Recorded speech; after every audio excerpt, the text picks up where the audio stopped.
Welcome to the Windows Computer and Technology channel. And when you buy a PC with Windows 11, of course, you have the choice now of a standard PC like most people have, which is based on the x64 architecture with an AMD or Intel chip as a CPU.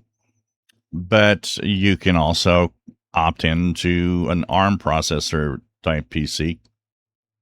And with an MPU that they tend to call a Copilot PC machine.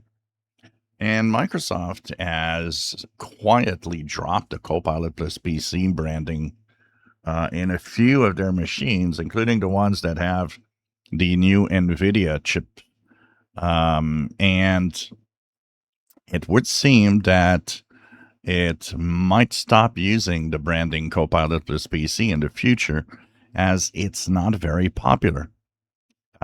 First of all, most people have no idea what it means.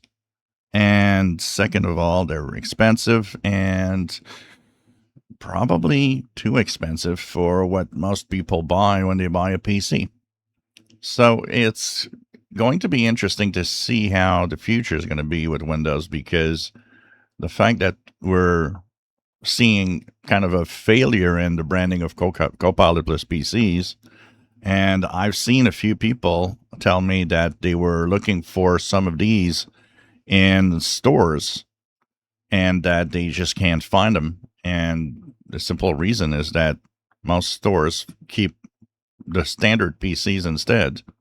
So that will definitely have an impact on the future for Microsoft and how they deal with Windows. And in the, let's, guess Windows 12 arrives eventually, how is it going to be positioned?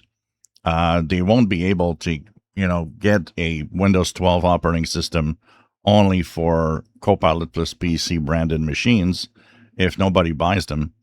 And they'll be forced to have a Windows 12 operating system that is compatible with, x64 machines.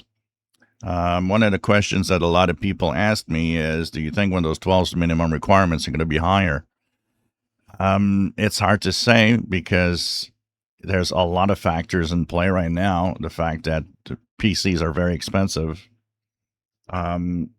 They might tend to just say, well, we'll have a version that has the same minimum requirements as Windows 11.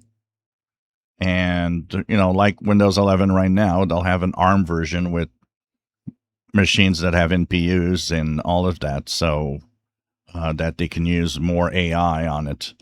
So this is going to be interesting because we're at a moment where Microsoft is kind of stuck.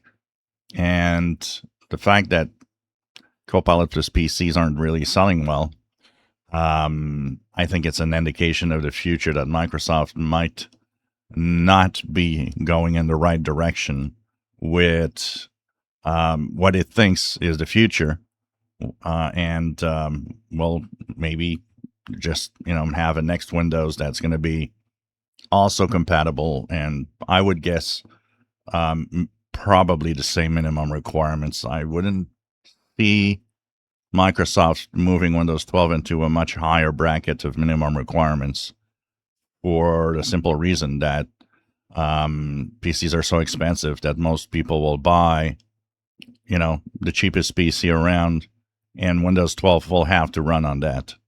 So we'll see what's the future, but definitely Microsoft is maybe missing the boat here. If you enjoy my videos, please subscribe, give us thumbs up. Thank you for watching.